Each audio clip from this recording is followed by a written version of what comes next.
السلام علیکم ورحمۃ اللہ وبرکاتہ۔ الغوثیہ آن لائن انسٹیٹیوٹ کی جانب سے تجوید القرآن آن لائن کورس کروایا جا رہا ہے، جس میں تمام مخارج قواعد کے بارے میں بتایا جاتا ہے۔ آج ہم پڑھیں گے دانتوں کی اقسام اور مخارج، حروف مخارج۔ اس سے پہلے اگر آپ نے ہمارا چینل ابھی تک لائک اینڈ سبسکرائب نہیں کیا تو جلدی سے لائک اینڈ سبسکرائب کر دیجیے، اور آن لائن کلاسز کے لیے آپ اس نمبر پر بذریعہ واٹس ایپ پر رابطہ کر سکتے ہیں۔ اب چلتے ہیں اپنے لیکچر کی طرف، دانتوں کی اقسام اور حروف مخارج۔ اب آپ لوگ کہہ رہے ہوں گے کہ دانتوں کی اقسام اس میں کیوں آ گئی؟ تو دانتوں کی اقسام کے بارے میں جاننا ضروری ہے، کیونکہ مخارج کی ادائیگی کے لیے بہت سارے حروف ایسے ہیں جو کہ ہم اوپر والے دانتوں کے ساتھ زبان کی نوک کو لگانے سے ادا کرتے ہیں، اور اس کے علاوہ تالو جو ہوتا ہے اوپر کا، اس کی مدد سے ہم بہت سے مخارج کو ادا کرتے ہیں۔ تو چلے آئیے دوستو، سب سے پہلے ہم جانتے ہیں دانتوں کی اقسام کے بارے میں۔ دانتوں کی اقسام کے لیے آپ کے ساتھ ایک چھوٹا سا چارٹ شیئر کیا گیا ہے، جو کہ آپ کے سامنے ہے۔ تو اسکرین پہ آپ دیکھ سکتے ہیں کہ اوپر کے دو سامنے والے جو دانت ہوتے ہیں اس کو ثنایا کہتے ہیں، اور جو نیچے کے دو دانت ہوتے ہیں اس کو علیا کہتے ہیں۔ اب اوپر کے جو سامنے کے دو دانت ہیں، آپ اپنی انگلی کی مدد سے ان کو ہاتھ لگا کے محسوس بھی کر سکتی ہیں اور دیکھ بھی سکتی ہیں۔ اس تصویر کے ذریعے آپ کو واضح طور پر دکھایا جا رہا ہے۔ اوپر کے دو دانت اوپر کے سامنے کے دو دانتوں کو ثنایا کہتے ہیں، جبکہ ثنایا کے دائیں بائیں اوپر نیچے چار دانتوں کو رباعی کہتے ہیں۔ آگے بات کرتے ہیں رباعی کے ساتھ اوپر نیچے دائیں بائیں نوک دار چار دانتوں کو انیاب کہتے ہیں۔ انیاب کے دائیں بائیں اوپر نیچے چار دڑوں کو سواحق کہتے ہیں۔ سواحق کے دائیں بائیں اوپر نیچے تین تین 12 دڑوں کو طواحن کہتے ہیں۔ اب آپ اپنی انگلی کی مدد سے دانتوں کو اپنے ساتھ ساتھ ٹچ کر کے کاؤنٹ بھی کر سکتے ہیں، اور ان کی نشاندہی بھی کر سکتے ہیں کہ کون سے دانت کا نام کون سا ہے۔ اس کے علاوہ طواحن کے دائیں بائیں اوپر نیچے کے ساتھ نواجس، یعنی کہ طواحن کے ساتھ آخر والے چار دانتوں کو نواجس کہتے ہیں، چار دھڑوں کو نواجس کہتے ہیں۔ جو آخر والی چار داڑیں ہوتی ہیں ان کو نواجس کہتے ہیں۔ یہ تھے ہمارے دانتوں کے نام اور اس کی اقسام۔ اب ہم بات کریں گے اگلی، یہ ہے مخارج حروف، یعنی کہ جس طرح ہم مخارج کی ادائیگی کرتے ہیں۔ یہ آپ کو ایک سکیچ کے ذریعے بتایا گیا ہے کہ یہ جو ہم مخارج ادا کرتے ہیں نا، جیسے عین، غین، ہا، خا، ہا، صاد، ضاد، واو، با، میم، فا، یہ تمام مخارج جو ہیں انہی کی مدد سے ہم ادا کرتے ہیں۔ اب اس کے دوران آپ کی زبان جہاں جہاں لگتی ہے اسی ہی کی مدد سے ہم مخارج کی ادائیگی کرتے ہیں۔ اب یہاں سے اس اسکیچ کی مدد سے آپ دیکھ سکتے ہیں کہ ہم اس طرح سے مخارج کی ادائیگی بآسانی کر سکتے ہیں۔ اب جیسا کہ ہم نے پچھلے لیکچر میں پڑھا تھا کہ ہم 5 ٹائپ سے، جو 5 پوائنٹس ہوتے ہیں ہمارے، جہاں سے ہم مخارج کو ادا کرتے ہیں، وہ کون کون سے ہیں؟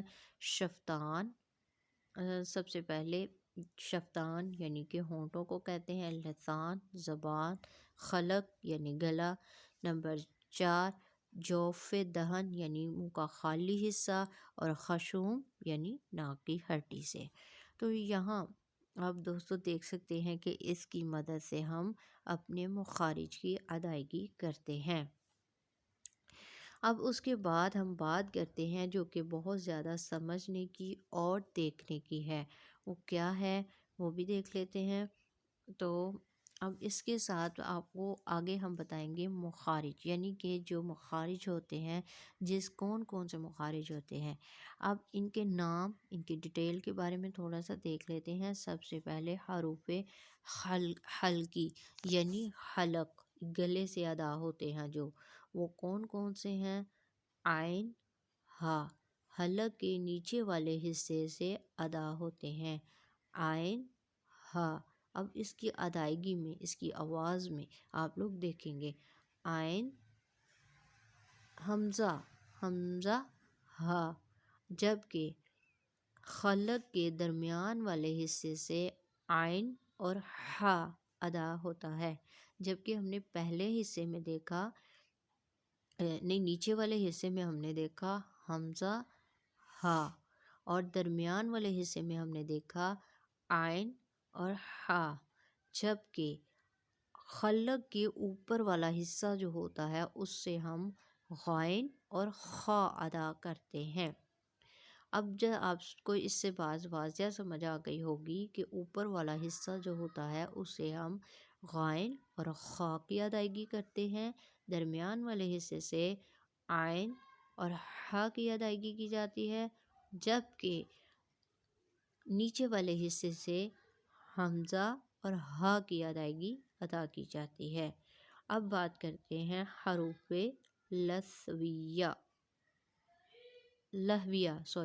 حروف لہویہ، زبان کی جڑ اور تالو کے نرم حصے سے ادا ہوتے ہیں۔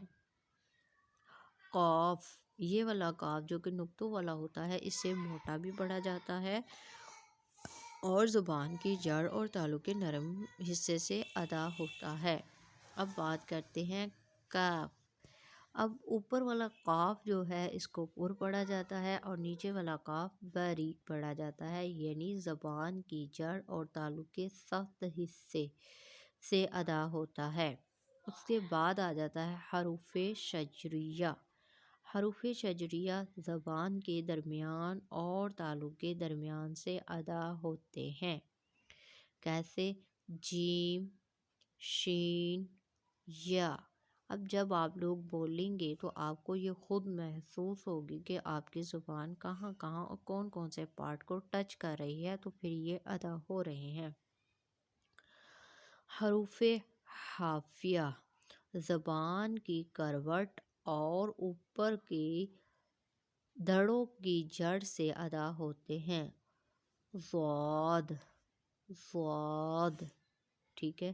اس کے بعد حروف طارفیہ زبان کا کنارہ اور توحق کے ثنایا کے مسوڑوں سے ادا ہوتے ہیں۔ کیا؟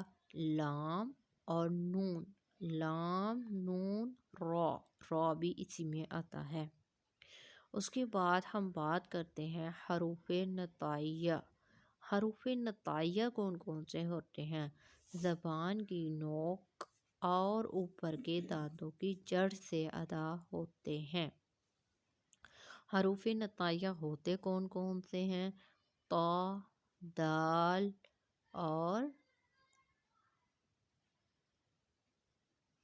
صا، تا، ٹھیک ہے، تا، دال، تا، یعنی کہ زبان کی نوک اوپر کے دانتوں کی جڑ سے ادا ہوتے ہیں، ٹھیک ہے۔ جب آپ لگائیں گے پڑھیں گے آپ کو خود ہی محسوس ہوگا۔ اب بات کرتے ہیں حروف لثویہ زبان کی نوک اور اوپر کے دانتوں کے اندرونی کنارے سے ادا ہوتے ہیں۔ کیا؟ ضاد، ذال، سا، ٹھیک۔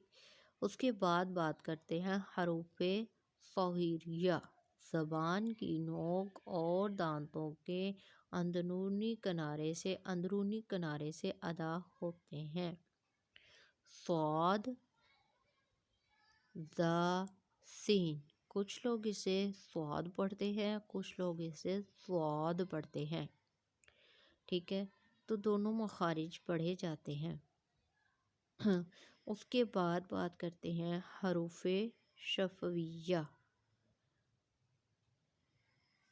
کون کون سے ہیں؟ فا، با، میم، واو. اوپر کے کنارے اور نیچے ہونٹوں کے تر حصے سے ادا ہوتا ہے. با، دونوں ہونٹوں کے تر حصے ملانے سے. میم، دونوں ہونٹوں کے خشک حصے کو ملانے سے. واو، دونوں ہونٹوں کو گول کرنے سے ادا ہوتا ہے. آگے بات کرتے ہیں جوفی مخارج یعنی حروف مدہ. الف، واو، یا، جو کہ ہم اپنے پچھلے لیکچر میں پڑھ چکے ہیں. اب اس کو بھی کیسے ادا کرتے ہیں؟ منہ کا خالی یعنی منہ کا خالی حصہ. یہ تھے. آگے آ جاتا ہے خشوم، ناک کا بانسا یعنی ناک کی ہڈی. یہ ممکنہ مخارج ہے یعنی کہ اس میں نون کی یعنی کہ گننا کیا جاتا ہے. ٹھیک ہے. آگے بات کر آج ہم نے جانی دانتوں کی اقسام اور مخارج کے حوالے سے. انشاءاللہ اگلے لیکچر میں مزید اگلی ویڈیو کے ساتھ جلد حاضر ہوں گے. یہ ہمارے آن لائن کورسز جو کہ کروائے جا رہے ہیں. اگر آپ کرنا چاہیں تو بس ذریعہ واٹس ایپ اس نمبر پر رابطہ کر سکتے ہیں. آن لائن ارننگ کورس بھی اویلیبل ہیں. پیڈ ہیں، تھوڑا سا زیادہ نہیں، مناسب فیس کے ساتھ کروائے جاتے ہیں. اگر آپ میں سے کوئی کرنا چاہے تو یو موسٹ ویلکم. جزاک اللہ خیرن کثیر. اپنی دعاؤں میں یاد رکھیے گا. اجازت چاہتے ہیں. السلام علیکم ورحمۃ اللہ وبرکاتہ. اپنی دعاؤں میں یاد رکھیے گا.